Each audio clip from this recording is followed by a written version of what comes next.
Bueno, los modos de producción del capitalismo, ¿no?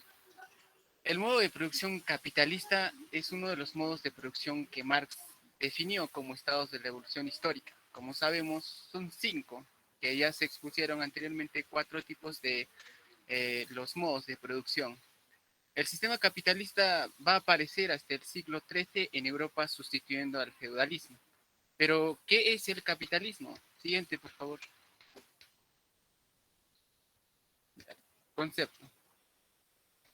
El capitalismo viene a ser un orden social y económico que deriva del usufructo de la propiedad privada, del capital como herramienta de producción.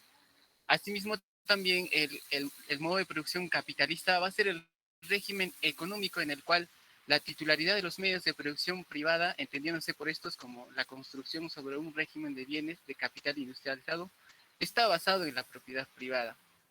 De igual manera, va a ser el modo de producción capitalista un orden económico en el cual va a predominar el capital sobre el trabajo como elemento de producción y creación de riqueza. Y en este modo de producción, el lucro y el usufructo va a ser la guía o el incentivo para las diferentes acciones que realicen los dueños de los medios de producción. Siguiente, por favor. Siguiente, por favor. El funcionamiento de la economía capitalista. En el cuadro podemos ver que el personaje principal o destacado en esta economía va a ser el capitalista, que va a ser el propietario de los bienes y la riqueza de producción. Y estos van a ser los encargados de tomar las decisiones y asimismo realizar las inversiones.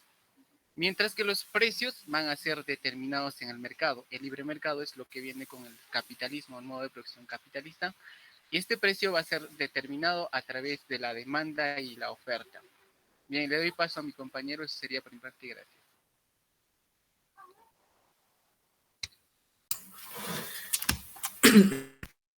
Continuando con la exposición, vamos a hablar acerca del origen de la producción del capitalista. El capitalismo surge en Europa en la Edad Media con la migración de las personas de las zonas rurales hacia las ciudades en busca de mejor calidad de vida. Es allí donde el capitalismo se produce en tres etapas. La primera, que fue el capitalismo comercial, luego viene el capitalismo industrial y este último, que es el capitalismo financiero. Pues la primera etapa, que es el capitalismo comercial, se dio desde el siglo XVI hasta el siglo XVIII y de ahí sigue el capitalismo industrial y la actual, que es el capitalismo financiero, después de la Segunda Guerra Mundial hasta la actualidad. La siguiente, por favor. Características del capitalismo. Características del modo de producción del capitalismo. Pues el primero, que era la economía de libre empresa. El capitalismo, bajo este sistema, las empresas son privadas, ¿no? Las personas tienen derecho a ser propietarios y a usar sin restricciones los bienes que ellos poseen. También ellos tienen derecho a ganar, a ahorrar y gastar sus ingresos de la mejor manera que les parezca a ellos y obtener recursos o vender de ellas de manera libre. Propiedad privada. La propiedad privada. Los factores de producción uh, son de propiedad privada en el capitalismo, la misma que está protegida y controlada por la ley. Las entidades comerciales legales son los propietarios de todo lo que produzca o de todo lo que se ofrezca bajo ese nombre. Promueve el libre mercado. Esto es indispensable en este modo, ¿no? En ese modo de producción, que la intención de mantener la economía lejos del control de cualquier gobierno, para que sea un espacio en el que los productos y los servicios se puedan comercializar de manera libre. Mecanismos de precio. Pues en el capitalismo, el precio lo determina el nivel de consumo, el nivel de producción y de distribución. En una sociedad capitalista, permite a los mercados establecer los precios basados en la demanda y la oferta con el fin de obtener ganancias. Sectores del sistema. Para el capitalismo se necesita dos clases o dos sectores, ¿no? Que sería la clase capitalista, que conformaría el empresario y los inversionistas. Y el otro sería la clase trabajadora, responsable, ¿no?, de hacer que la producción se haga posible. Soberanía de los consumidores.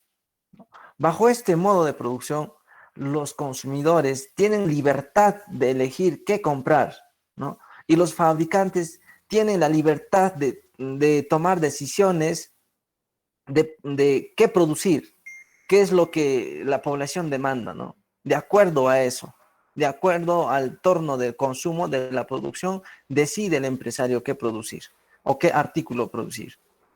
Fomenta la creación de empresas. Existe igualdad de oportunidades para que cualquier persona, si tiene la capacidad de satisfacer alguna necesidad y participar en ello y generar su propio beneficio. Competencia. En el capitalismo, el mercado es competitivo, que será el responsable del establecimiento del precio de los productos. La intención es crear un espacio donde los productos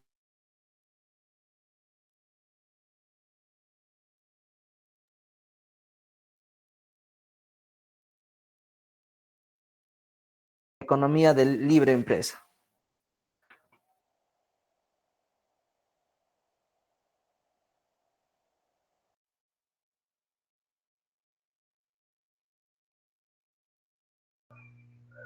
Profesora, Okay, buenos días, siguiente. compañeros. Voy a continuar la exposición. Hoy les voy a hablar sobre las ventajas y desventajas que tiene los modos de producción del capitalista. Siguiente, por favor. Una de las ventajas es la flexibilidad. En el modo de producción capitalista se realizan constantemente chequeos del mercado y, de ser necesario, se pueden hacer cambios a corto plazo a fin de reorientar rápidamente las políticas implantadas. En nuestro Estado peruano, por medio de instituciones como el MET, el BCR, se reorientan o regulan su adecuado funcionamiento por medio de políticas, ya sean expansivas o contractivas. Otra de las ventajas del capitalismo es el crecimiento económico. El hecho de que el gobierno no tenga mucha injerencia en la producción y en el precio de los bienes, donde en el mercado la ley de la oferta y la demanda se benefician al conjunto de la sociedad de una manera indirecta. En otras palabras, el comportamiento egoísta individual lleva al bienestar colectivo. Esto hace que la economía pueda crecer sin restricciones. A esto también se le suma la libertad de crear y comercializar los productos, los cuales están plasmadas en nuestra Carta Magna. Ahora, otra de las ventajas es la eficiencia. Las empresas utilizan incentivos para estimular al personal, o optimizar su trabajo, lo que se refleja en la producción y el aumento de la eficiencia en cada proceso económico. Por ende, las empresas tendrán mayores beneficios y el trabajador tendrá más motivos para mejorar su productividad. Ahora, otra ventaja es la proporcionalidad de libertad. En este modo de productivo, el individuo tiene la libertad de producir, comprar o vender a voluntad. Los precios y el suministro dependen de la demanda. Las personas tienen la libertad de elegir los bienes y servicios que mejoren o que mejor satisfagan sus necesidades. Ahora, otra de las ventajas es la innovación. En el modo de producción capitalista, la innovación es la puerta al éxito, más aún si los empresarios están en constante búsqueda de crear y desarrollar nuevas ideas, a nuevos productos. las cuales llenen las expectativas de los consumidores. Con la diversificación de los artículos, habrá un mayor índice de ventas, así aumentarán los capitalistas sus ingresos. Otra de las ventajas es el buen uso de los recursos. El modo de producción capitalista también se conduce a un mejor uso de los recursos porque de esa manera el sistema económico tiene mayor eficiencia y así también implicará mayores ganancias. Otra de las ventajas es que promueve la autorregulación. Las empresas solo tendrán poder si los consumidores les permiten tenerlo. Si los consumidores no tienen que ofrece una organización, entonces ese negocio no va a continuar en el mercado, se va a extinguirse. Otra de las ventajas es que promueve la igualdad. El capitalismo también ofrece una oportunidad igual para todos, encontrar un éxito de una manera general. Algunos pueden necesitar trabajar más duro o tal vez poco, pero siempre hay una oportunidad disponible para todos de un nivel eh, igual. Ahora les voy a hablar sobre las desventajas. La competencia nociva. Las empresas con mayor cantidad de capital trabajan para eliminar del mercado a sus posibles competidores. Muchas veces las empresas víctimas son aquellas pequeñas empresas que no tienen capacidad económica para competir.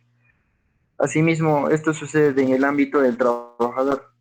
Eh, en la búsqueda de ganar mayor salario, los trabajadores intentan o tratan de hacer a un lado aquellos que pueden ser su competencia en su cargo laboral, así lográndose un egoísmo que no beneficia ni a la empresa ni al trabajador. Ahora, otra de las desventajas es la distribución de la riqueza no equitativa. La riqueza principalmente se concentra en pocas manos. Las personas que tienen acceso a más recursos tienen la posibilidad de crear más dinero para ellos mismos, lo cual crea dos grupos, principalmente los que tienen mucho dinero y los que no tienen.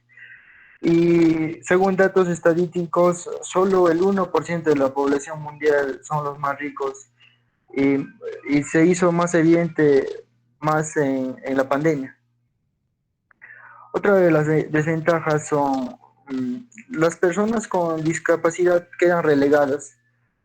Eh, si alguien deja de ser productivo, sea por lesión o discapacidad, queda descartado en muchos casos para realizar cierto tipo de actividades. La razón es que perdió la capacidad de contribuir de manera considerable las exigencias de las empresas, pero sin embargo se está tratando de cambiar este tipo de estigmas. Otra de las desventajas es el poco valor a las necesidades individuales.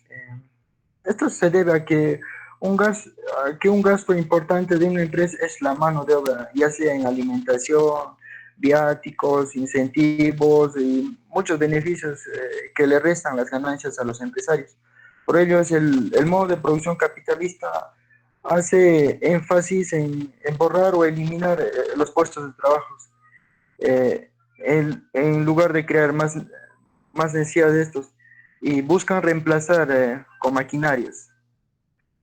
Otra de las desventajas es el, es el centrado en el beneficio. El modo de producción capitalista está enfocado en las ganancias. Sus objetivos principales son producir y vender. Por eso es que las necesidades individuales se tomarán en cuenta solo si llevan a un beneficio grande a la empresa. En palabras sencillas, no se enfocan en minorías. Otra de las desventajas es el consumismo. El capitalismo crea una economía basada en el consumo. Por ello, el éxito del sistema se basa en que los consumidores necesitan constantemente comprar productos o servicios. Eh, Otra de las desventajas es el poder del monopolio. La propiedad privada del capital permite a las empresas obtener el poder del monopolio en el mercado. Y las empresas con poder de monopolio pueden explotar su posición para cobrar precios más altos y a los consumidores no les beneficia esto. Ahora, la desventaja del beneficio social ignorado. Es probable que una empresa maximiza sus beneficios, ignore las consecuencias negativas, tal como las contaminaciones de la producción, lo cual puede disminuir la calidad de la vida de la sociedad. Siguiente, por favor.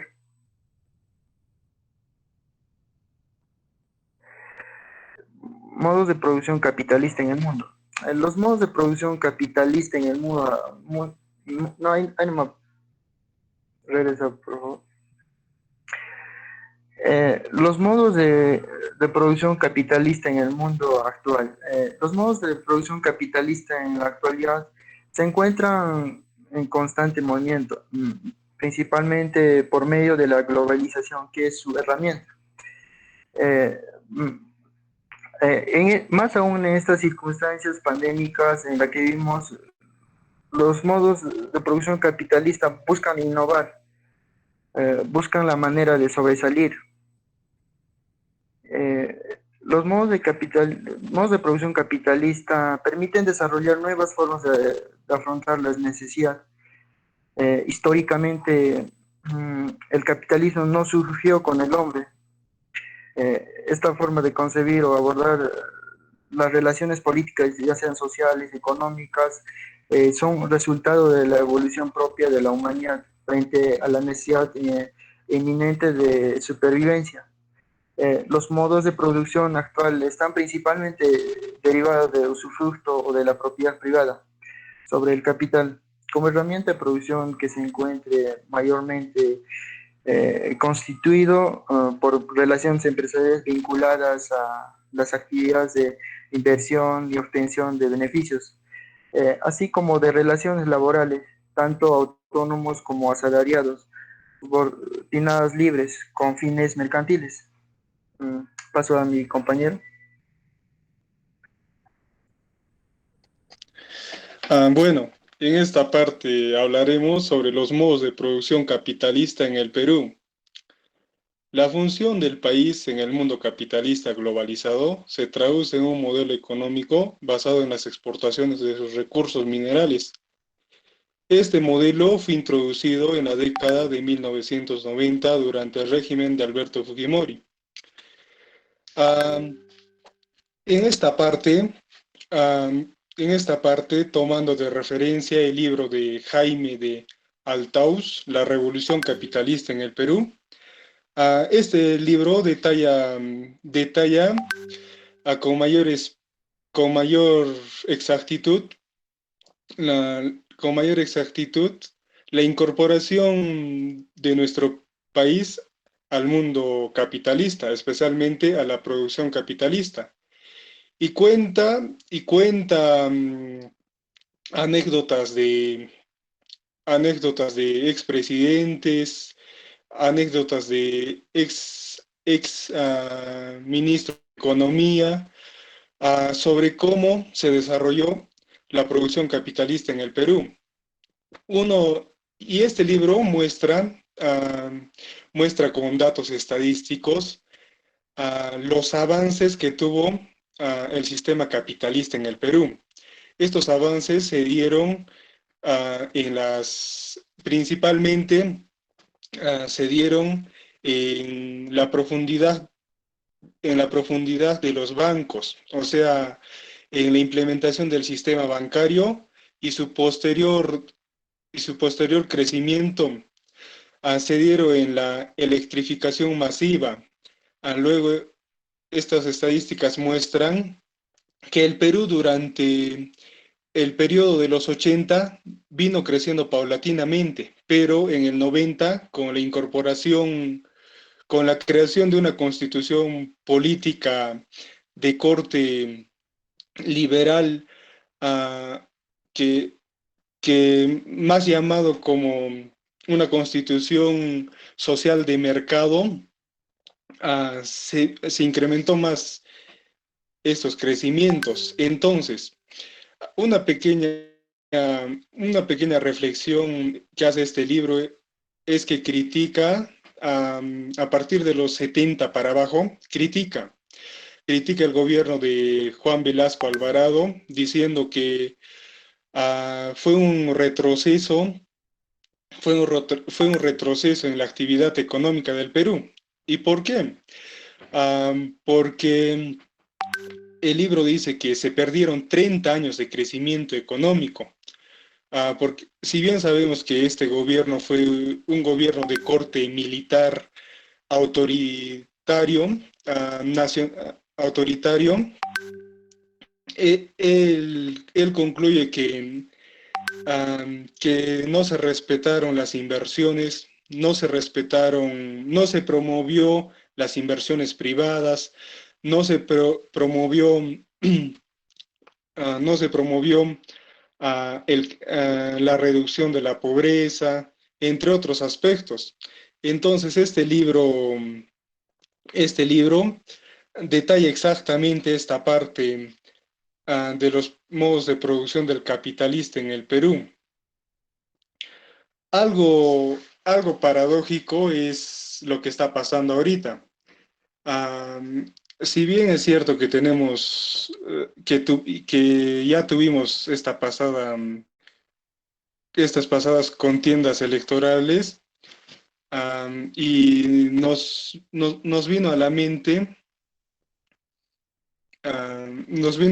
dos corrientes. Por un lado, por un lado, una señora que defiende el capitalismo y por el otro lado, un señor que defiende lo que en principio planteó Velasco: nacionalizar las empresas, recuperar nuestros recursos minerales y todo eso. Lo que el libro dice es que está bien, pero las condiciones y tratados a lo que está subordinado el Perú, es un poco difícil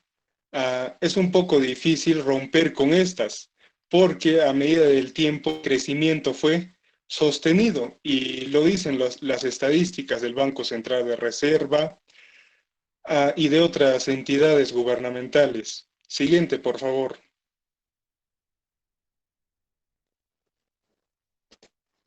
La emergencia del capitalismo. El desarrollo de una economía de mercado y las primeras formas de presencia del capital planteaban a las comunidades nuevas exigencias de desarrollo a su ciclo de reproducción y de autosubsistencia. En esta parte quiero hacer mención a los incas. Los incas en sí era una sociedad socialista.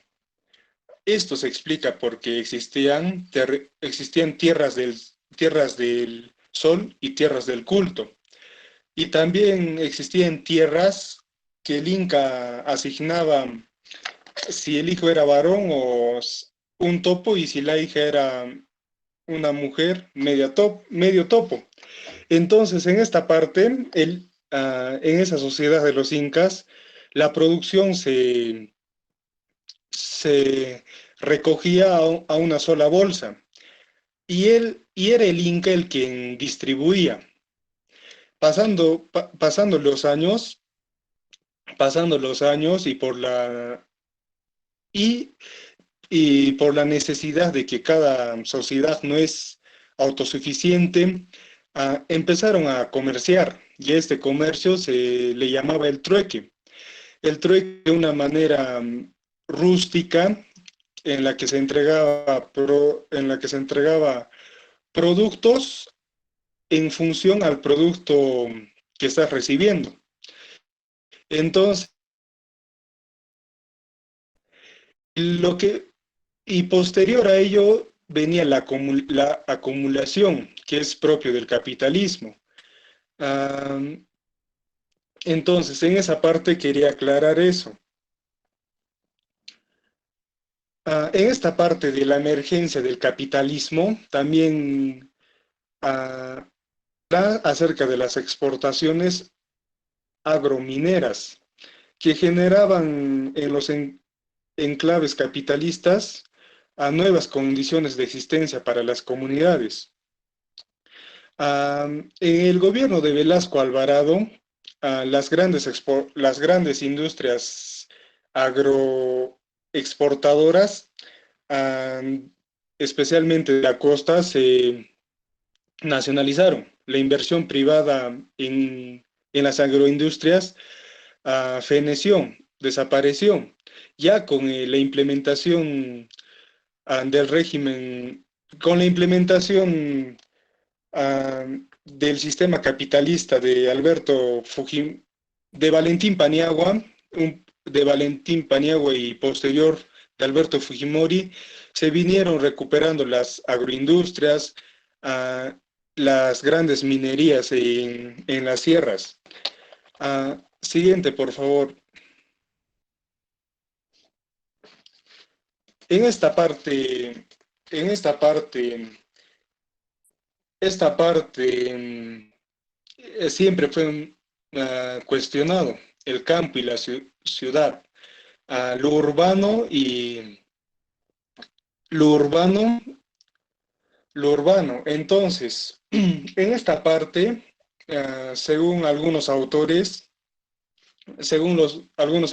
el campo fue el que, el, el que más fue afectado por esta implementación del modo de producción capitalista. Ellos aseveran este sistema fue un medio de explotación, fue un medio de explotación, un medio de discriminación. Pero lo cierto es que no fue tanto así. Sí, en algunos casos, en algunos casos hay datos estadísticos que, por ejemplo, hasta el año hasta el año 96 no había propiedad privada. Ya con Alberto Fujimori, cuando con Hernando de Soto plantearon, la creación de COFOPRI, dando más de 8 millones de títulos al año. Esto generó en la sociedad del campo, especialmente, eh, la acumulación. ¿Esto qué quiere decir? La gente del campo empezó a producir más, a vender más, a trabajar más, con el fin de ampliar su propiedad, con el fin de comprar nuevos terrenos, con el fin de poseer riqueza, dotándose de televisores, de autos, dotándose de radios, de computadoras. Pero por el otro lado, hay también posturas que dicen que el campesino se somete a las leyes del mercado y por tanto debe vender al valor al que se producen las mercancías capitalistas. Pero la economía no capitalista no capitalizaba el valor incorporado a sus productos, ni es la valorización lo que orienta su producción, así produciendo e intercambiando por una determinada cantidad de valores de uso. Ah, se ve sometida a las leyes de valor de cambio que rigen las mercancías en una economía capitalista dominada. En esta parte quisiera aclarar que sí,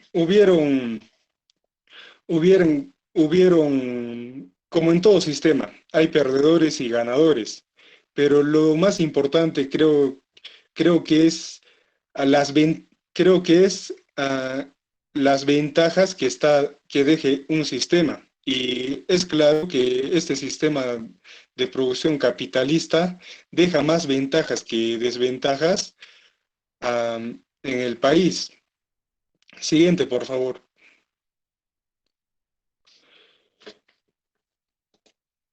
Conclusiones. A las conclusiones lo realizamos en equipo, algunas con las que concordamos, en algunos temas concordamos y en algunos no. Bueno, una de las primeras conclusiones es la siguiente. La producción capitalista ha traído como consecuencia la pérdida de la mano de obra o de producción primaria, marginando a ciertos sectores con menos capacidad industrial.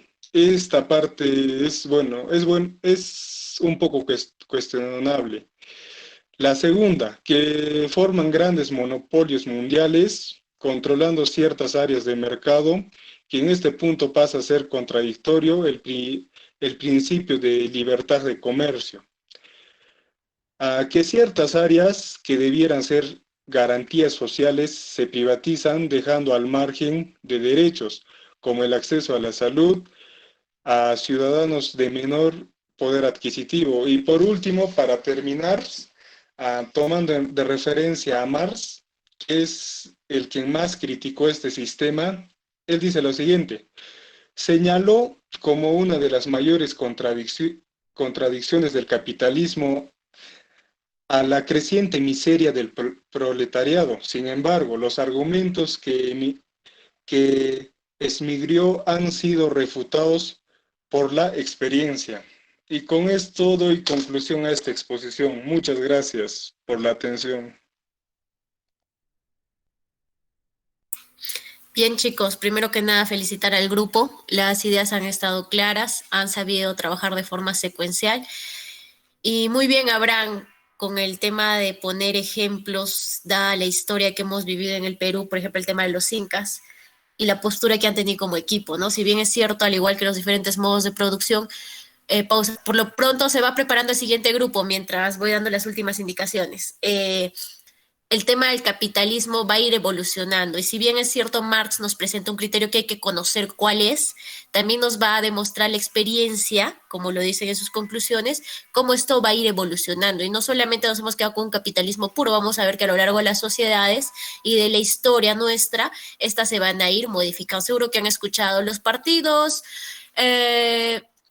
demócratas socialistas, los partidos capitalistas y con libertades, y van modificándose y van generándose diferentes amalgamas en torno básicamente a estos dos últimos modos de producción que plantea Marx y en las cuales se centra por un lado el capitalismo y por otro lado el socialismo, que justamente es el que va a presentar el siguiente equipo. Muy bien, chicos, buen trabajo. Continuamos con el último grupo.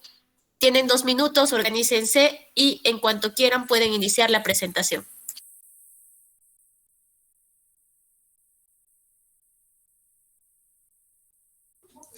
Ya, profesora, buenos días. Bueno, voy a empezar proyectando de una vez.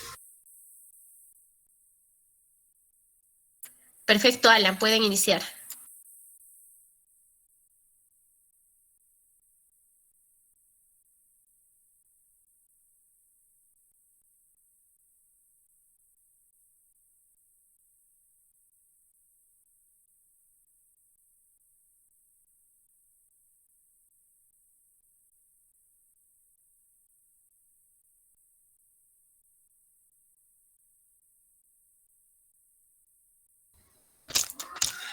Me avisa, por favor, profesora, si se ve, por favor. ¿Se ve bien? Sí, sí, se ve, Alan. Sí, se ve, Alan. Amplía la presentación y ya está. Chévere. Chévere, gracias. Bueno, ya. Bueno, espero que los demás integrantes de mi grupo ya estén preparados, así que, bueno, sin más nada, empezaremos con el último tema de exposición. Bueno, profesora, buenos días y compañero, buenos días. En esta oportunidad, a mí y a mi grupo nos ha tocado exponer lo que es el modo de producción socialista, que es el último tema del cual vamos a tratar.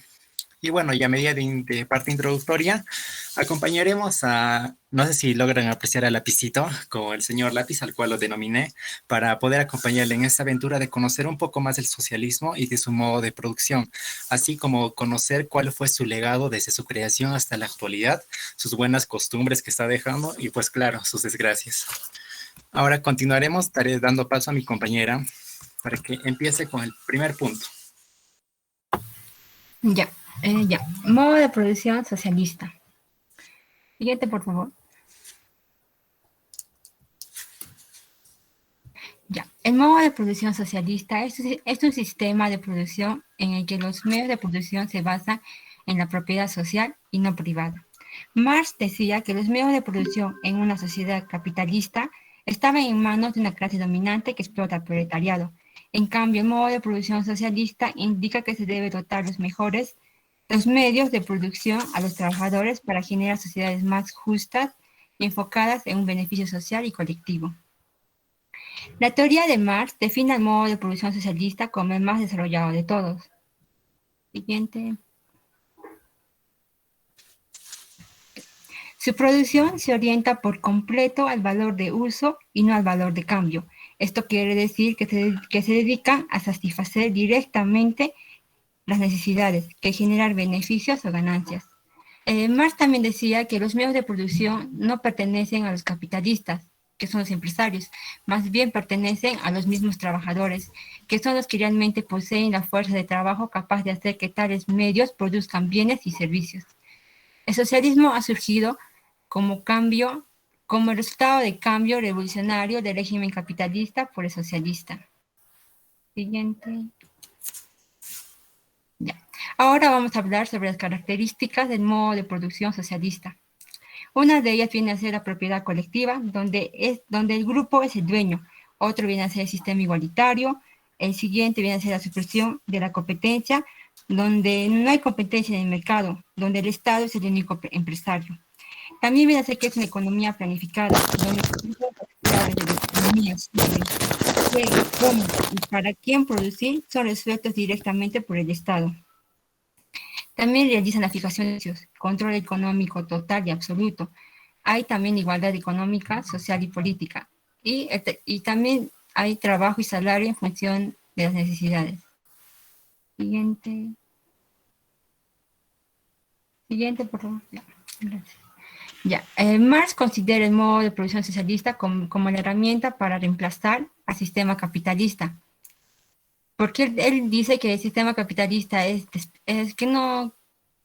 era deficiente y que presentaba grandes dificultades. A continuación, mi compañera les va a hablar sobre el socialismo en la historia del mundo.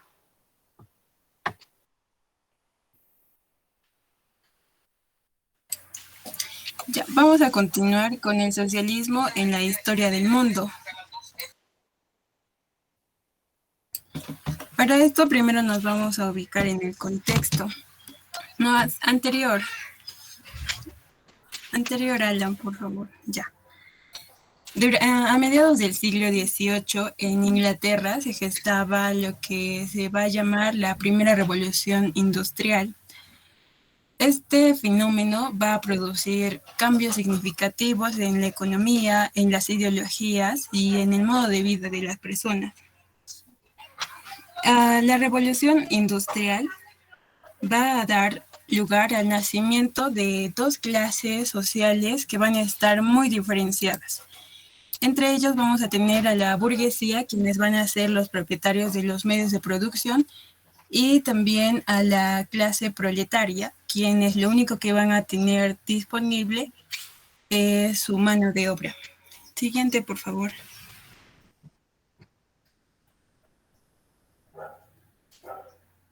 Siguiente, Alan, por favor.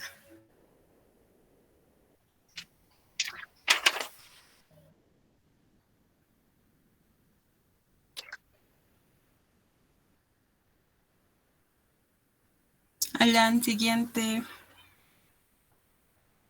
Yo lo presento.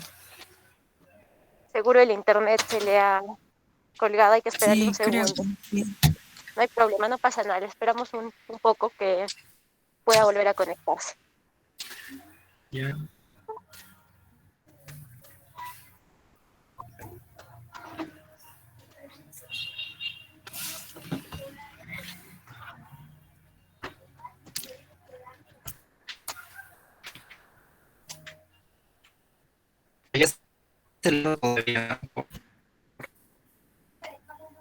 Alan, deja de presentar, ya voy a presentarlo.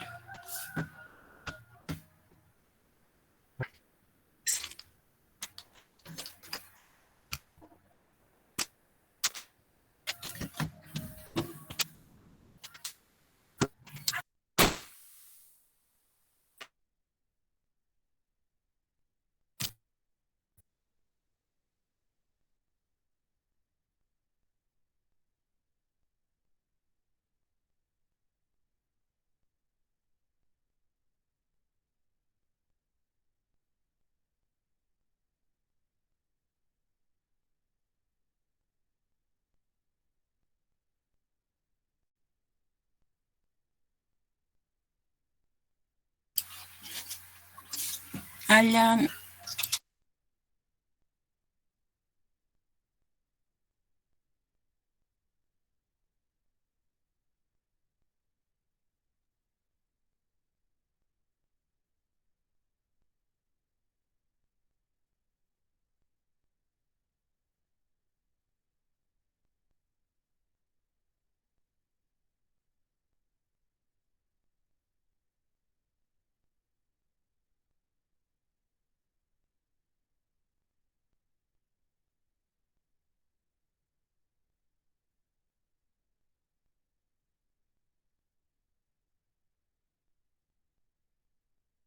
Luz, puedes comenzar.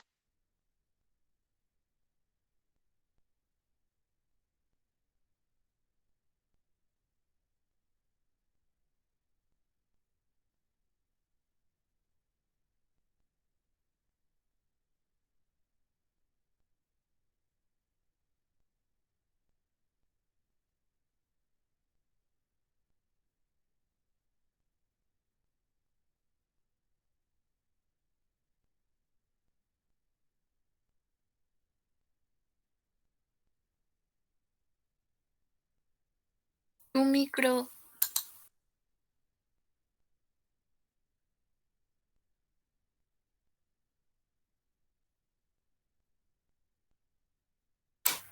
Ya.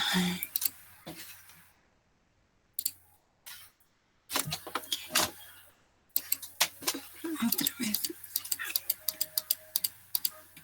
Ya. Continuamos. El origen del socialismo. El socialismo se va a originar en respuesta a las enormes fallas del capitalismo.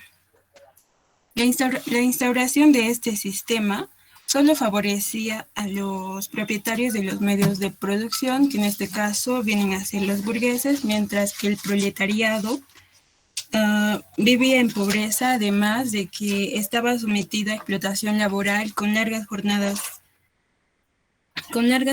de trabajo y en precarias condiciones. Además que obtenían un salario que solo les ayudaban a subsistir. Es ahí donde se va a ver una inequidad de riqueza muy grande. Con estos sucesos van a surgir los primeros llamados para instaurar una reforma económica. Dentro de ello van a sobresalir personajes como Henry de Saint-Simon y Charles Fourier, quienes van a predicar la solidaridad universal más que una lucha de clases. Ellos van a formar parte de lo que se le conoce como el socialismo utópico.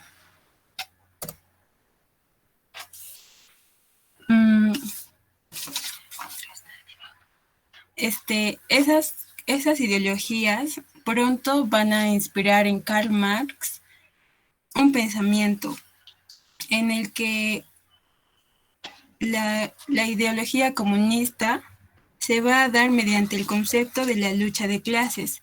Esto lo van a presentar a través de su manifiesto comunista junto con Friedrich Engels.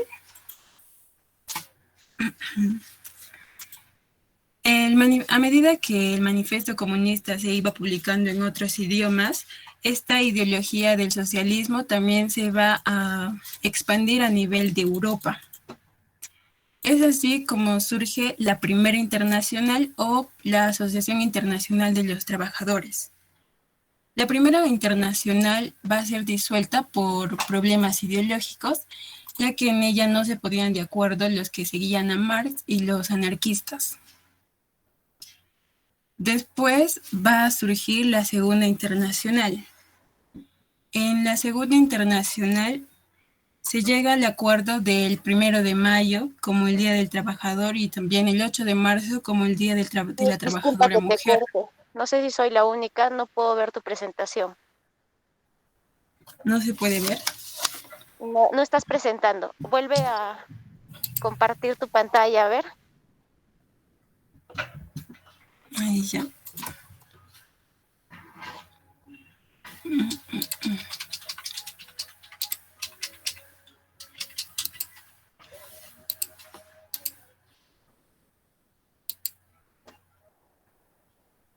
¿Ahora se ve? Ahora sí se ve. Ahí Ya, otra vez entonces.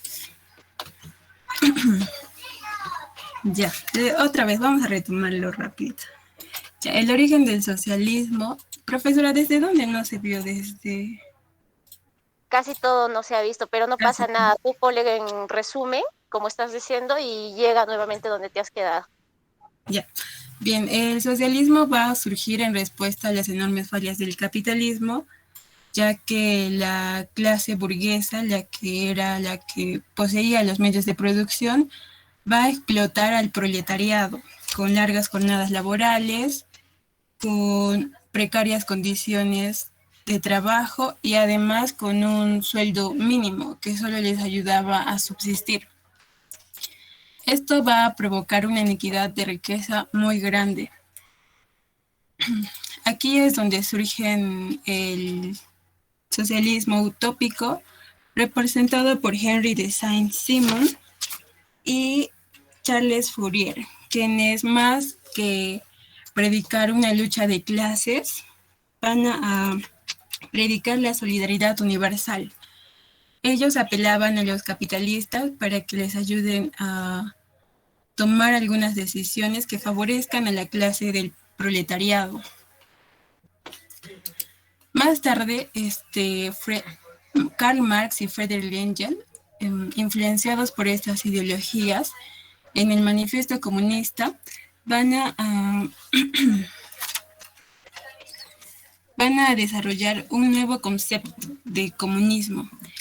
Este se basaría en la lucha de clases. A medida que el Manifiesto Comunista se iba expandiendo y traduciendo a otros idiomas, el comunismo como ideología también se iba expandiendo a nivel de toda Europa. Es ahí donde se fundan los primeros partidos socialistas, como en Rusia, Austria, Alemania, Italia, Finlandia, y así otros países más. Después de ello se va a dar la primera internacional, o también conocida como la Asociación Internacional de Trabajadores. Este pacto o alianza no va a llegar a nada debido a la discordancia que existía entre las ideologías del anarquismo y marxistas. Pues, años después se lleva la Segunda Internacional. Allí se llegan a acuerdos de como festejar el primer día de mayo, el Día del Trabajador, y el 8 de marzo como el Día Internacional de la Mujer Trabajadora.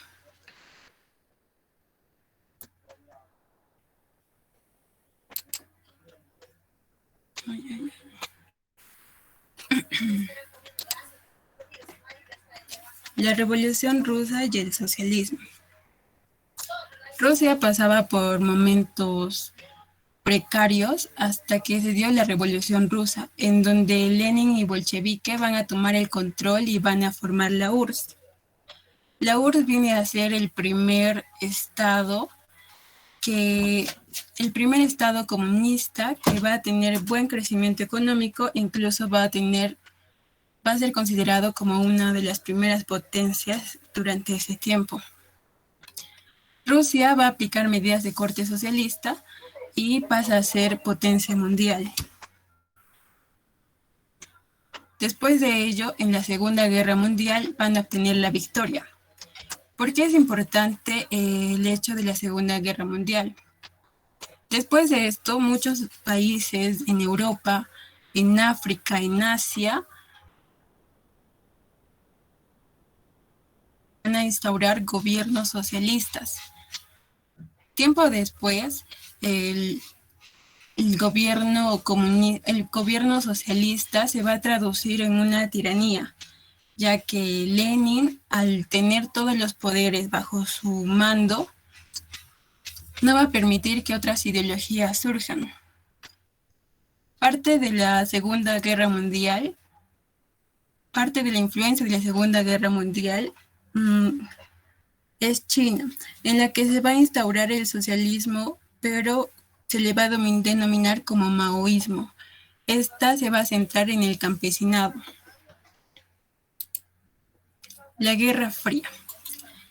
La Guerra Fría, más que un suceso de armas va a ser un suceso ideológico en la que cada país, el capitalismo que va a estar representada por Estados Unidos y el socialismo que va a estar representada por la Unión Soviética, se van a enfrentar con el objetivo de expandir sus ideologías. Estados Unidos crea una alianza y le va a denominar como OTAN. En respuesta a esto, la Unión Soviética también va a crear otra alianza denominada con el Pacto de Varsovia. Debido a las medidas que tomó la Unión Soviética en sus gobiernos, la economía de esos países se va a debilitar. En eso, Estados Unidos aprovecha y China sale del Pacto de Varsovia, teniendo como nueva forma de economía el libre mercado, pero también va a tener algunos aspectos socialistas. El ganador de la Guerra Fría es Estados Unidos, que vendría a ser el capitalismo. El socialismo en América. El socialismo en América se va a dar en Cuba, con Fidel Castro. Después también esto se va a expandir a Venezuela, Bolivia y Ecuador. Ahora, para continuar con el socialismo en Perú, le doy pase a mi compañera Cintia. Ay, espera, voy a apagar el micro.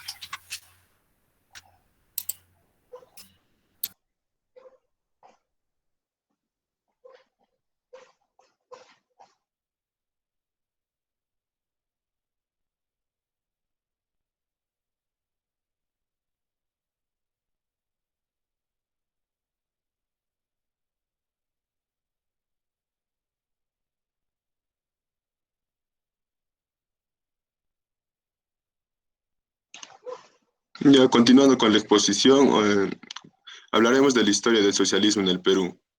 Siguiente, por favor.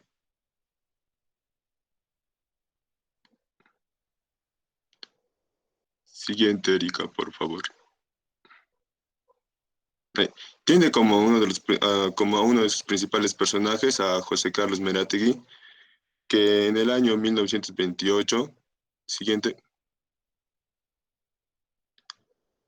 siendo más específicos, el 7 de octubre de 1928, José Carlos Mariátegui, junto a Julio Portocarrero, Avelino Navarro y demás colaboradores, fundan el Partido Socialista Peruano, un partido marxista antifeudal y antiimperialista.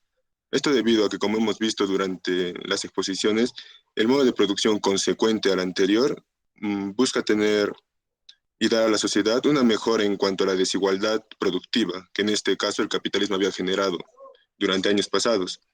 El Partido Socialista Peruano tuvo en sus inicios una clara influencia de Mariátegui, que proponía construir en el Perú y en América Latina un socialismo con la frase icónica que él decía, que el socialismo peruano no podía ser calco ni copia, sino creación heroica del pueblo peruano. Este partido era fuertemente apoyado por el proletariado, aquella clase trabajadora explotada por los empresarios y el sector privado. De la misma manera recibía el apoyo también del campesino. El PSP sentaría las bases para la creación de una Confederación General de Trabajadores del Perú, la CGTP, y tendría gran influencia en el movimiento obrero. Podemos decir que el socialismo surge como una consecuencia de las crisis internacionales y nacionales ocasionadas por el capitalismo, que tuvo su máximo esplendor en el siglo XX. El socialismo es la concreción de la liquidación histórica del capitalismo. No existe camino al socialismo si no hay una negación de la lógica de funcionamiento del capitalismo y si el poder sigue estando en manos directa o indirectamente de aquellos que toman el capital como suyo.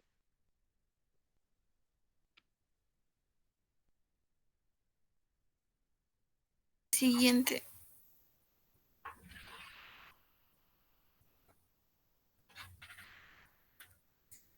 Siguiente. Eso no me...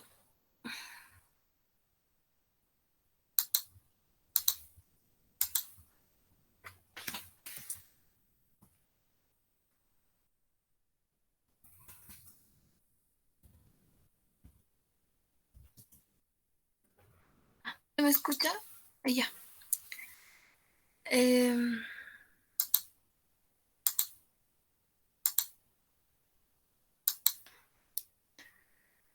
Siguiendo con la exposición, cabe señalar que que la alternativa socialista es tal en la medida que se entiende como un proceso histórico. El socialismo no es el resultado de un acto. Es la toma de un poder o alguna ley. Como este proceso, como todo proceso necesariamente dialéctico y contradictorio, la concepción del socialismo como proceso histórico no debe confundirse con el gradualismo, que consiste en la deformación, que consiste más bien en cambiar lo accesorio y mantener lo fundamental en el funcionamiento del capitalismo.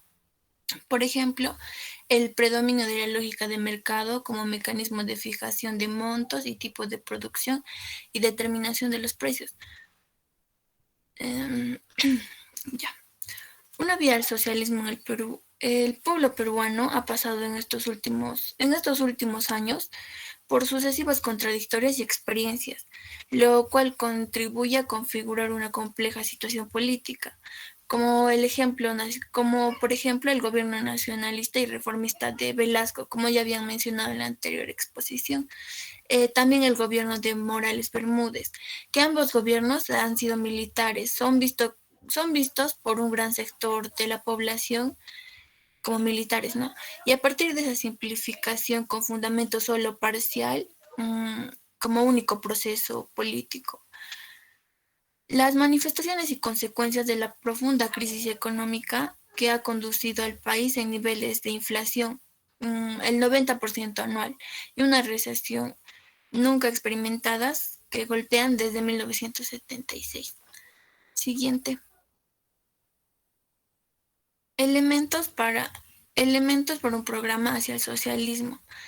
Tenemos la transformación de la estructura económica y de su lógica de funcionamiento. Aquí se buscan los siguientes objetivos, como por ejemplo garantizar un crecimiento económico que beneficie homogéneamente a la población, distribuyendo el ingreso, liquidar la hegemonía de la capital transnacional y de los agentes y mecanismos que favorecen la monopolización de la gran capital. También está en reestructurar y reorientar y articular la estructura de producción, ordenándola a la satisfacción de las necesidades fundamentales de la población, de acuerdo con los intereses tanto populares como nacionales. También tenemos a mejorar los niveles y condiciones de vida de la población.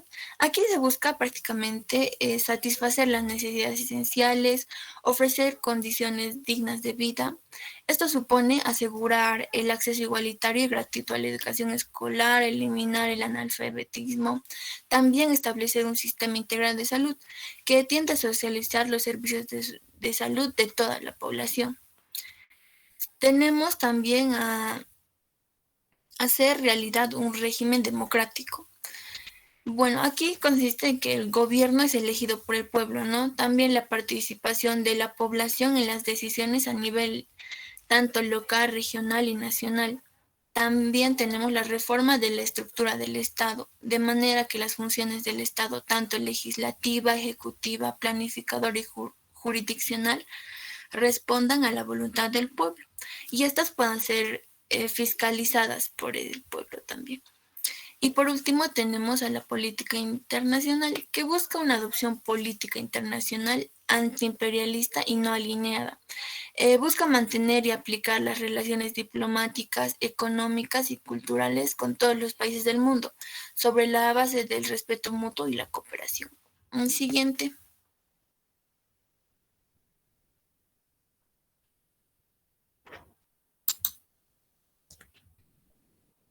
Ya, siguiente. A ver, ya, es eso.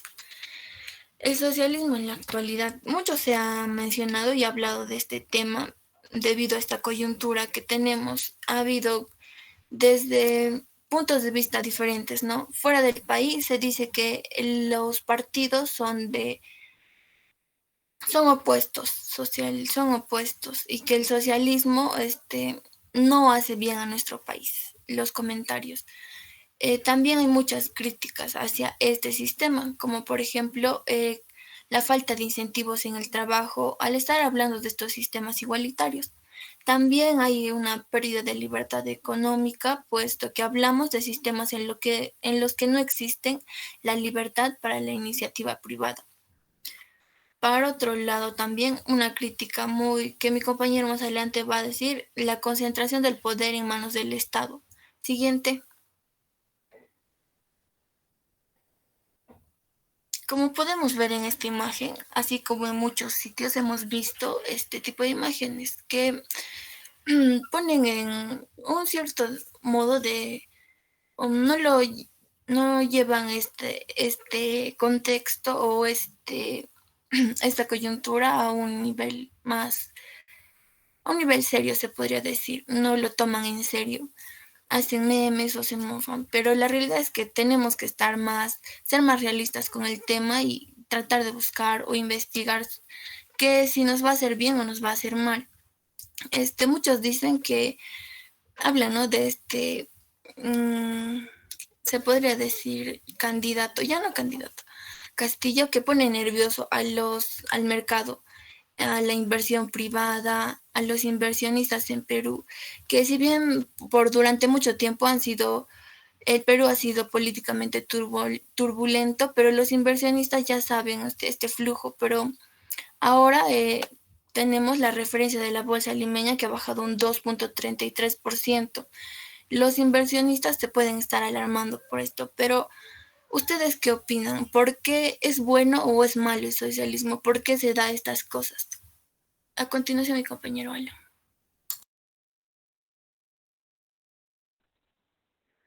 Van a disculpar por el problema la verdad me sorprendió. Y bueno, el último punto de la exposición, yo hablaré en referencia a las conclusiones del socialismo y de su manera y de su forma de producción. Por favor, me avisan si mi red nuevamente se entrecorta, por favor, está débil. Ya, y No te bueno, preocupes. para empezar el punto de las conclusiones, empezaré que el sistema socialista, profesora, muchas gracias. Bueno,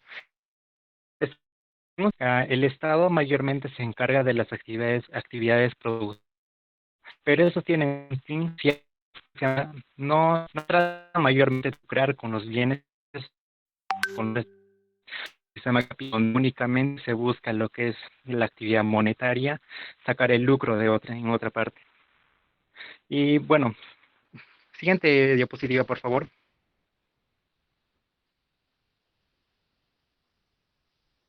Eri, siguiente diapositiva, por favor. Ya, perfecto. Ahora, después de una búsqueda que hice en redes, en grupos, en páginas, blogs, sobre cosas buenas del socialismo, bueno, concluí que no tiene ni una. Pero si de su teoría hablamos, podemos concluir las siguientes ventajas, como por ejemplo, el no al contrabando. El contrabando hace referencia, no está siendo contabilizada por el Estado. El Estado, si de un bien de contrabando, esto se anularía, ya que el Estado es el único que produce tanto bienes. Tenemos al no acaparamiento de productos. Todos los productos están estabilizados. Como siguiente punto, tenemos la ausencia de monopolios y oligopolios. Bueno, aquí es un punto muy debatible. Si bien en un sistema socialista, la libertad económica privada está prácticamente disminuyendo, eso no quiere indicar que el Estado es más al tener factores productivos o al ser dueño de esos factores productivos. Como otro punto tenemos el crecimiento económico. Ese también es un plus, pero también es un contra, y cual lo explicaré en las desventajas. El otro tenemos a la posible mayor eficiencia. Lo llamo posible porque en China, bueno, conocemos de que hay una eficiencia en el tema de la producción, pero ¿está eficiente en nuestro país o en otros países? Eso también lo explicaré en las desventajas. Como otro punto tenemos al menor costo de producción y consumo. Como expliqué en la parte introductoria, el Estado al momento de producir y de comercializar sus productos mayormente se liga a los fines sociales más no económicos. Como otro punto tenemos, se reduce la desigualdad o en otras palabras, en un Estado socialista se prioriza la igualdad sobre la libertad. Bueno, eso lo conocemos por teoría, en la práctica será igual, no lo sabemos todavía, lo voy a explicar ahora en las desventajas. Como primer punto de las desventajas tenemos la inexistencia de la libertad económica. El Estado va a ser el único proveedor, en otras palabras, y entonces la libertad económica privada va a escasear, va a disminuir. Como otro punto tenemos la menor ineficiencia. Como expliqué en las ventajas sobre la ausencia de monopolios y oligopolios, si el Estado cae en la tentación de quitar un país, en todo caso, activos, entonces, ¿qué nos dice? No va a caer en la tentación de ser el único en un país? Como otro punto tenemos a la menor diversidad de bienes y servicios. Al no haber empresas privadas, transnacionales, etcétera, en un país, como por ejemplo el Perú, va a disminuir la capacidad de diversidad de bienes y de servicios. Y eso ya lo conozco como libre mercado. Bueno, como otro punto tenemos al que un Estado socialista es a convertirse en no competente. ¿A qué me refiero con esto? Si en un país socialista, a ver, digamos en el Perú, toda la inversión privada tendría a huir, a desaparecer del país mismo, entonces el Estado sería el único que tomaría posesión de los bienes. Entonces el Estado, al no tener competencia de una entidad privada para competir en el mercado, este caería en la tentación de la incompetencia. Como otro punto tenemos, se reduce el individualismo, porque en este caso, como nosotros como sociedad no tendríamos mayor libertad de ir a comprar al mall, en todo caso nos estaríamos destinando a ir a comprar a un mercado, al vino canchón, qué sé yo, hacer la compra de los productos, pero muchos de nosotros preferimos ir a comprar ahí. Eso ya es por exigencia de cada uno. Y como último punto tenemos a la tendencia a desaparecer la propiedad privada. Este es un tema muy debatible, claro. No es que va a desaparecer en su totalidad. Bueno, no en el Perú, no lo espero con Pedro Castillo, pero es un tema muy riesgoso. Y bueno, siguiente diapositiva, por favor.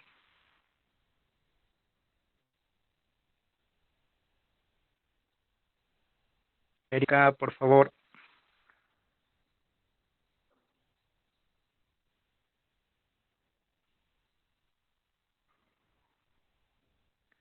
Erika, por favor, siguiente diapositiva.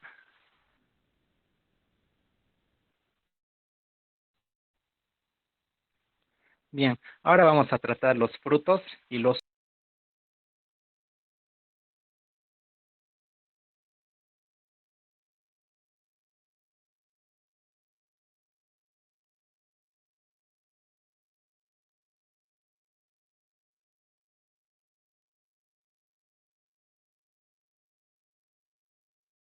Erika.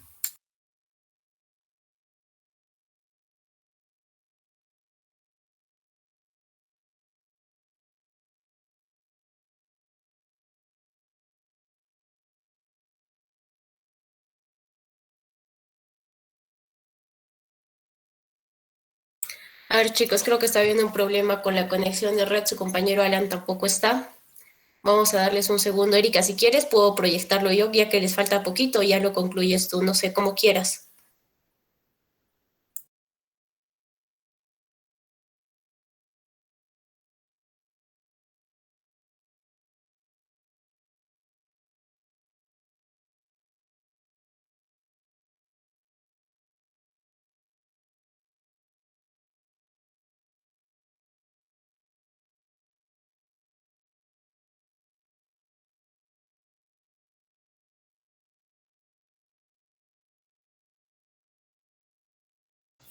Ya, para concluir, concluyendo con la exposición, vamos a indicar que el socialismo son el conjunto de etapas a la dictadura del proletariado en el comunismo utópico. En estas etapas dependen de las políticas hacia la libertad de inversión privada y el rol del Estado. El socialismo, marxismo y el comunismo a lo largo de las escuelas económicas han tenido innumerables refutaciones a sus teorías. Siguiente diapositiva. Ya. En ausencia de la propiedad privada de los medios de producción, no habrá mercados para esos medios de producción. Sin mercados no habrá precios y sin precios no habrá cálculo económico. Y los empresarios no podrán analizar sus inversiones, lo que llevará a su lógico derrumbe. Esto nos dice Ludwig von Mises. Gracias. Bien, chicos, bueno, a pesar de las interferencias y todo que es parte del tema virtual que estamos llevando, bueno, la idea se ha entendido. Y en torno a esto de tener claro los conceptos sobre los modos de producción que hemos hablado en clases. Sin más, para concluir esta parte de la temática, les tengo unas presentaciones que vamos a pasarlas súper rápidas porque es justamente de las ideas claves que ustedes han trabajado. Hemos añadido algunas otras en torno a las ventajas y desventajas, pero ya que nos queden de forma clara. Lo que sí quiero lograr en esta clase es ver qué ha pasado después, ¿no? Nos hemos quedado en esta parte de la historia donde Marx nos explica el tema de los modos de producción y llega hasta el momento de su actualidad de él, donde él ve que existe un proceso de producción capitalista, donde hay un enriquecimiento, donde los trabajadores son explotados, que efectivamente es lo que él ve y es la realidad. Y pues busca, como lo ha dicho el último equipo, buscar a través del socialismo que se den mejoras al entorno de los trabajadores, porque se veían muy explotados, etcétera, etcétera. O al menos eso era el ideal, que a través del socialismo Marx llegue a un comunismo utópico, como se le ha denominado.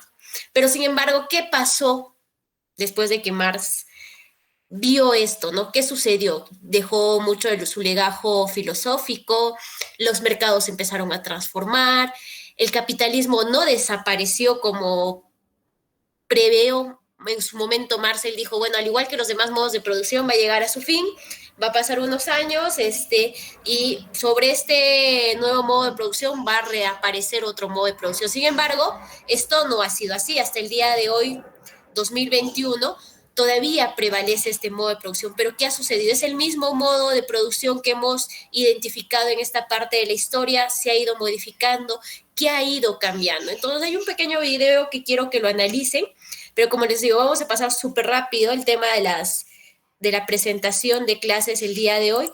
Denme un segundo, ahora les comparto.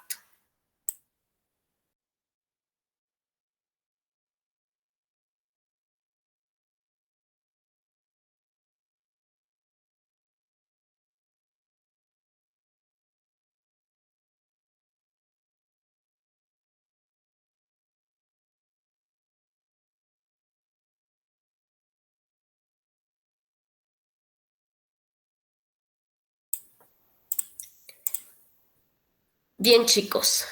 ¿Me confirman si se escucha y se ve bien, por favor? Sí se ve, profesora.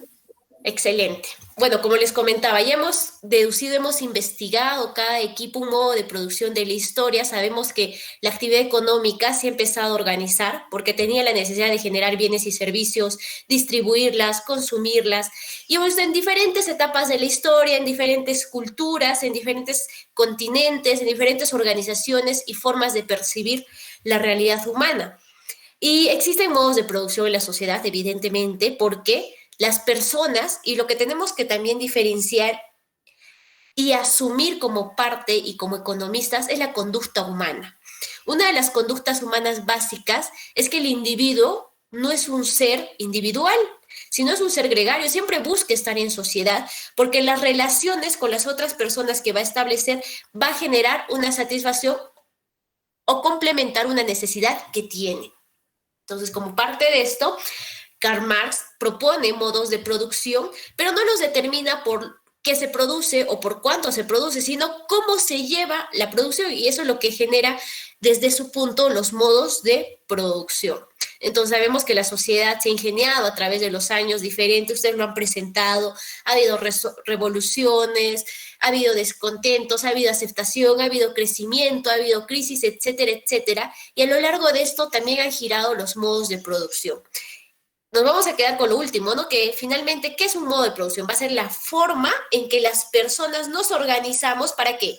Pues para producir, distribuir y consumir bienes y servicios que puedan satisfacer nuestras necesidades. Entonces, estas formas de producción van a asegurar que la existencia del hombre. Los modos de producción hemos visto que ha ido evolucionando también con la humanidad.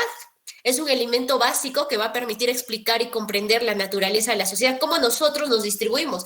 Uno de ustedes hablaba sobre el ejemplo de la época de los incas, ¿no? Y cómo era nuestra estructura en ese momento y cómo el modo de producción se ha ido adaptando a esta estructura social. Y las sociedades van a ir modificándose, van a ir siendo mucho más complejas. Y aquí vamos a hacer un pequeño paréntesis del por qué muchos modelos económicos que se quieren proponer no funcionan.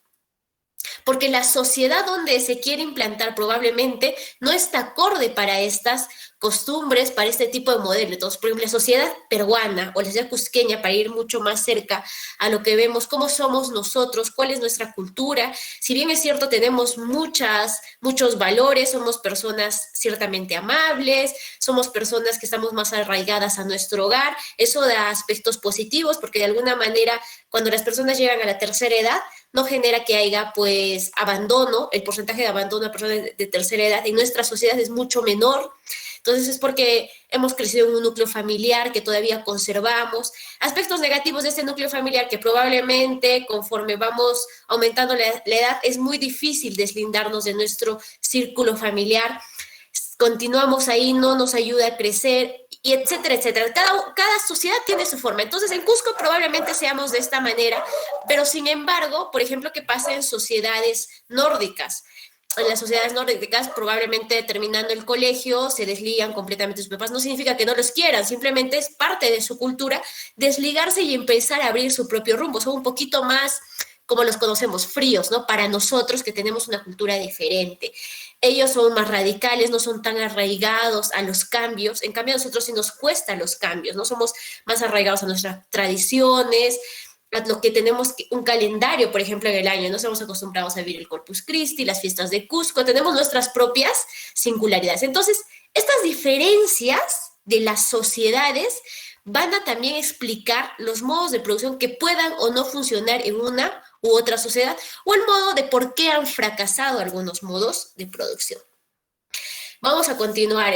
También nos dice que estos modos de producción han generado las diferentes clases sociales, evidentemente, ¿no? Porque en un modo de producción no todos hacemos lo mismo, hay una cadena de producción. Y en esta cadena de producción también, en atención al tema de dinero y riqueza, se han empezado a generar clases sociales. Ha dado origen a la propiedad privada y la propiedad colectiva. Ahora sabemos diferenciar qué es privado y qué es colectivo, y en una economía institucional es esto tan básico para poder respetar reglas y normas y poder vivir en una sociedad adecuada, ¿no? Donde sepamos nuestros límites, nuestros derechos y también nuestros deberes. Ha permitido el intercambio comercial. A ver, chicos, si alguien tiene ahí su audio prendido. A ver, denme un segundo. Vale, continuamos. Disculpen. Continuamos. Ha dado origen a la propiedad privada, como decíamos. Ha permitido el intercambio comercial a nivel mundial. Imagínense que en la época de Karl Marx, cuando él plantea y recién se va a generar la Revolución Francesa, las protestas, todo, recién el mundo estaba en un cambio de globalización. Empezábamos a conectarnos. Había un inicio incipiente de comercialización, de intercambiar la seda, intercambiar, pues, los condimentos básicos. Hablábamos de la pimienta, el comino, y llevarlo de un lado a otro. Era la época también en la que empieza a surgir el tema de las colonizaciones, tanto de la corona británica como de la corona española, que son de las que más se expande. Empiezan a buscar y empiezan a llevarse insumos. No los traen, pero sin embargo a través de esto empieza a surgir este intercambio comercial, que hoy por hoy el mundo no se parece a lo que era en ese entonces, ¿no? Hoy por hoy vivimos en una economía abierta en la que dependemos de alguna manera de exportar e importar, y eso nos hace mucho más dinámicos. Que lo usemos como ventaja o no, eso ya depende de cómo nos hemos organizado como sociedad. Sabemos que estos modos de producción son primitivo, esclavista, feudal, capitalista y socialista. Ustedes lo han explicado, han profundizado. Simplemente acá vamos a dar unas pinceladas de lo que ustedes han hablado, pero sin embargo nos vamos a quedar con ideas generales. Modo de producción primitivo, pues sabemos que en esta época nos organizábamos de forma, éramos nómadas, trabajábamos de manera colectiva, había hordas, clanes, tribus. Básicamente lo que buscábamos era sobrevivir a través de la caza, la pesca, la recolección, y evidentemente la característica más importante, y que lo ha mencionado también el equipo, era que no existía la propiedad privada. Sabemos que es una primera forma de organización, ha sido una sociedad de autoconsumo, y lo básico acá es, pues, la propiedad colectiva. la propiedad familiar. Hay un núcleo familiar que se protege entre sí y busca estos modos de producción. Son muy rudimentarios, utilizan el tema de la naturaleza y todo lo que encuentran a su alrededor.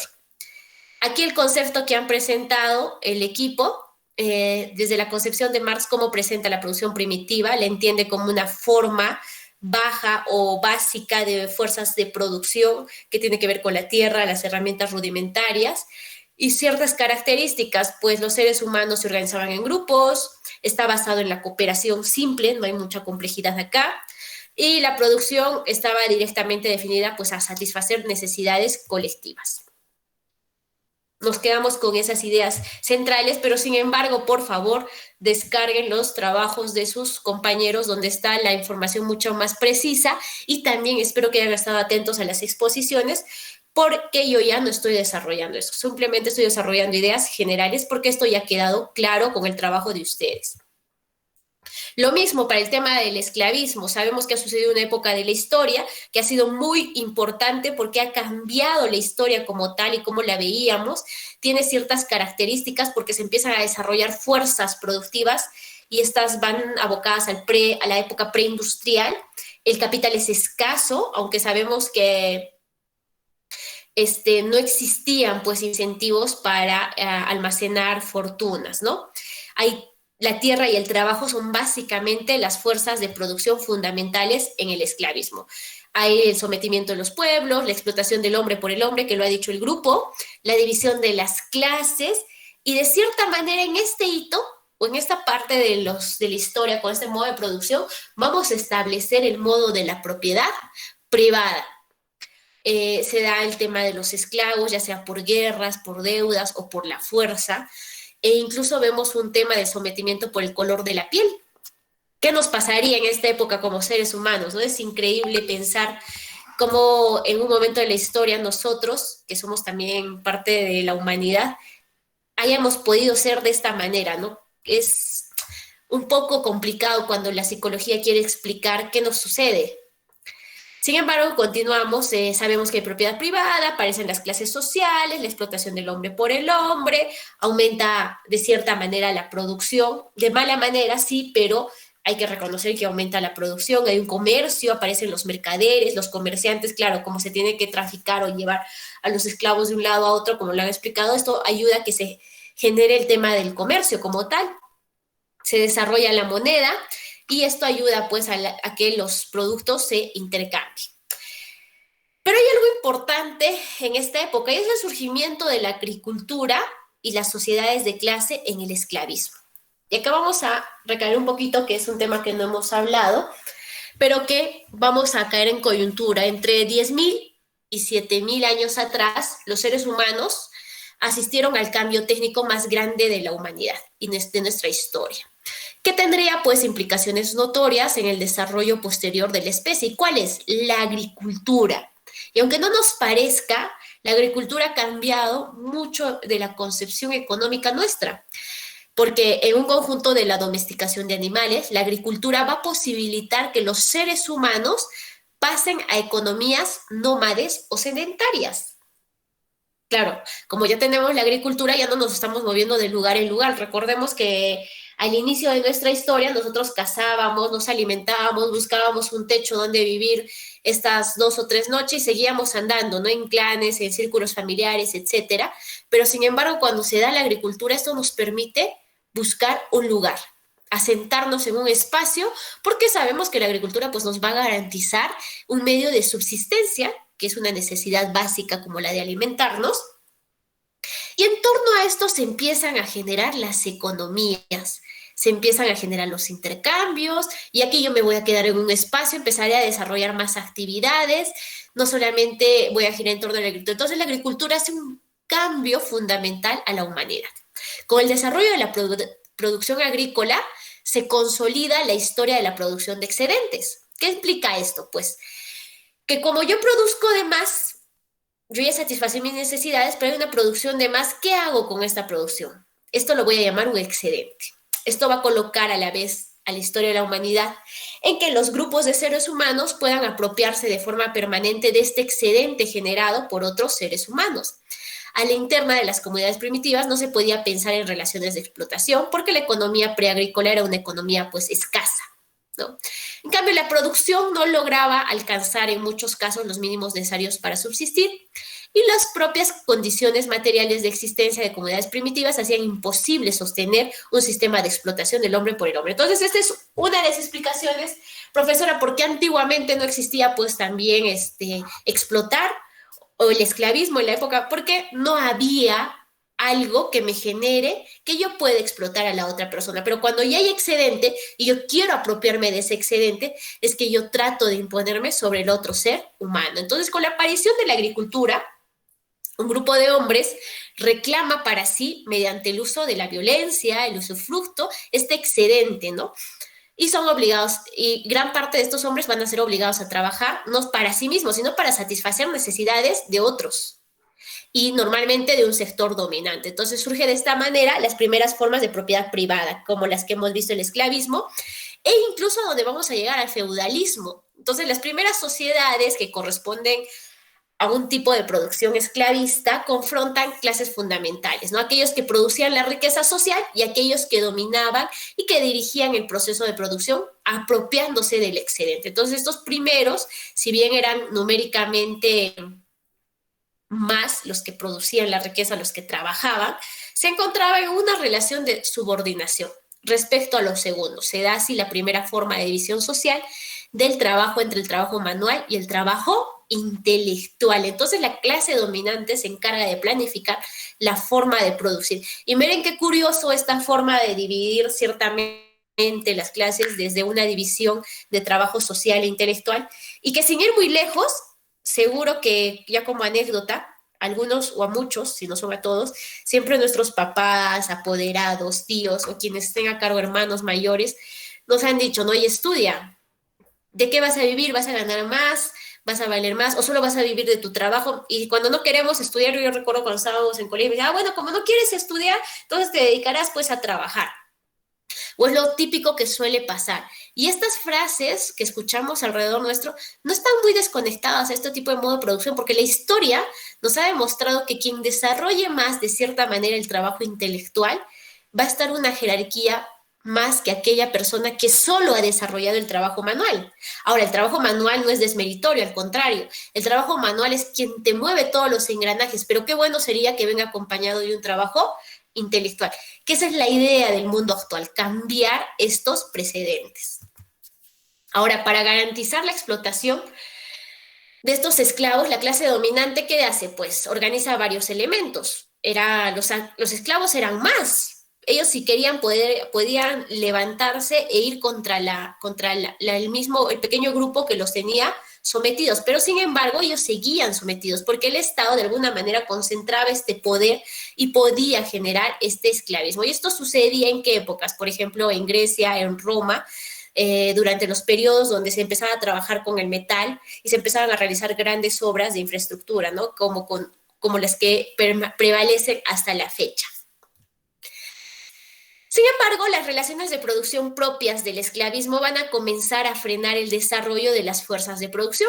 Primero, ¿por qué? El esclavo, que habían dicho, era un instrumento más de trabajo. No podía decidir por su vida, trabajaba solo porque era obligado, y ello hacía que difícilmente el esclavo pues, se dedicara a pensar cómo mejorar su tarea, no pensaba en cuidar sus instrumentos, incorporar nuevos, innovar en su trabajo. O sea, como esclavo, lo único en lo que pensaba era, por Dios, que termine el día, quiero ir a descansar, ¿no? Porque estaba obligado a hacer un trabajo que no le nacía. Entonces, no había evolución en el modo de producción. Por otra parte, para mantener a los esclavos trabajando, se necesitaba un gran número de soldados, claro. ¿Cómo someto si es que no los tengo vigilados? Entonces, tengo que invertir en estos soldados. Y estos soldados, pues, también requerían ser beneficiados de una parte de la riqueza. A su vez, aumentar la capacidad productiva a base del trabajo del esclavo era necesariamente, se generaba una expansión, un sometimiento de otros pueblos, porque no todo lo que me da el esclavo satisfacía el pago a los soldados y también a esta parte de la cúpula, ¿no? Entonces tenía que someter más pueblos, tener más gente para que sigan trabajando más. Es por ello que las principales sociedades esclavistas van a corresponder a los grandes imperios como el romano. Este conjunto de factores hacía que, por un lado, la clase dominante pues tuviese que aumentar el excedente para poder sostener este aparato represivo, militar, burocrático, que hasta cierto punto la productividad del trabajo no lograba aumentar. Entonces había un tope, ¿no? La curva de desempeño. El trabajador llegaba a un tope y ya no podía aumentar más. Porque se olvidaron de algo quienes reprimían, que probablemente la motivación no estaba en ellos, ellos no tenían un motivo para vivir. Y con este cambio vamos a dar paso a un modo de producción feudal. Igual aquí vamos a pasar súper rápido porque ya hemos hablado al respecto de qué era el feudalismo. Vamos a ver que con la caída del Imperio Romano Occidental, después del siglo V después de Cristo, comienzan a gestarse nuevas formas de organización en esta parte del mundo. Esta transformación de relaciones sociales va a posibilitar explotar más las fuerzas productivas en torno a la producción agrícola. Este régimen feudal se va a valer también ciertamente del ejercicio de cierta violencia física para hacer trabajar a estos siervos. Que estos siervos también dependan de este señor feudal, que como lo ha dicho el equipo, lo que les daba el señor feudal, ¿qué era? Básicamente, pues protección, entre comillas, porque era una protección obligada. Y lo peculiar de esto es que se empiezan a generar estas pirámides, ¿no? Por un lado tenemos al rey, debajo de él tenemos los duques, condes, el sistema de los obispos. La religión tiene mucho que ver y aquí. Luego tenemos a los caballeros, señores, obispos, los que están más abajo también de la religión. Y finalmente, en la última parte de la escala, tenemos soldados, campesinos, siervos. Es el primer elemento de la sociedad medieval. Era, ¿quién pues? El rey. Y esta sociedad medieval también ha existido durante un buen periodo de nuestra historia. Y de cierta manera en esta imagen podemos ver cómo es que funcionaba esta sociedad feudal a través de esta pirámide de organización. Básicamente, obviamente, quienes menos recibían eran quienes producían más. Y es algo muy curioso de cómo se ha dado. Ideas puntuales para cerrar el feudalismo, pues surge el campesinado, producen para el autoconsumo y para el señor feudal, surgen tres clases sociales, ahora ya no solamente hay dos, los de arriba y los de abajo, sino que ahora vamos a tener campesinos, feudales y monarquía. Hay la abolición del esclavismo condicionado, el campesino se protege por el trabajo, porque era supuestamente la protección que le daba. Aparece la iglesia protectora, aparentemente como el protectorado de este grupo grande campesinado. Y existe un terrateniente o señor feudal.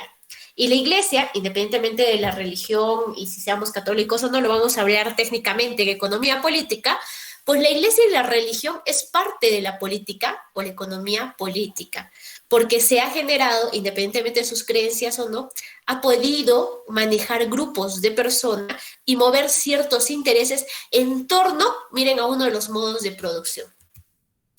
Ahora bien, aparece el modo de producción capitalista que lo han hablado el día de hoy y simplemente nos vamos a ir a este punto. Se genera la industrialización, se impulsa, y esta se impulsa gracias al trabajo femenino. No olvidemos que en esta parte de la historia, el trabajo de la mujer es muy importante, probablemente no valorado, pero ha hecho muchos cambios, porque las mujeres eran un grupo de la sociedad amplio y que ante la necesidad que se generaba en esta época de la historia, tiene que trabajar, porque ya solamente lo que en ese momento la cabeza del hogar, que era el padre de familia que se encargaba de la época agrícola, de cosechar, etcétera, ya no valía, ya no era suficiente. Entonces las mujeres se empiezan a incorporar en el mercado laboral y gracias a ellas se genera también la industrialización. Igualmente se desarrolla el transporte. Recordemos que uno de los hitos más importantes de la era del capitalismo es el desarrollo del transporte. Estamos pasando de una era del carbón a una era eléctrica. Se impusieron largas jornadas de trabajo con bajos salarios. Claro, el capitalismo, lo que hacía al inicio el capitalismo, que era redituar su riqueza y acumular más. Ese era el principio básico de los inicios del capitalismo. ¿Y cómo podía generarlo? Pues en ese momento que recién se empezaba a estudiar esta filosofía, era a través de las largas jornadas de trabajo y pagarles menos, porque así podía obtener más. Lo que sus capitalistas iniciales no habían previsto, lo que ahora muchos de otros prevén. Que es, por ejemplo, un trabajador bien motivado, que se encuentre satisfecho con sus condiciones laborales, que tenga tiempo para pasar la calidad de vida, que el dinero básicamente le alcance también para poder vivir y comprar los productos, va a generar. Pero esto va a ir cambiando con el capitalismo. El capitalismo también deja como... Chicos, denme un segundo, por favor.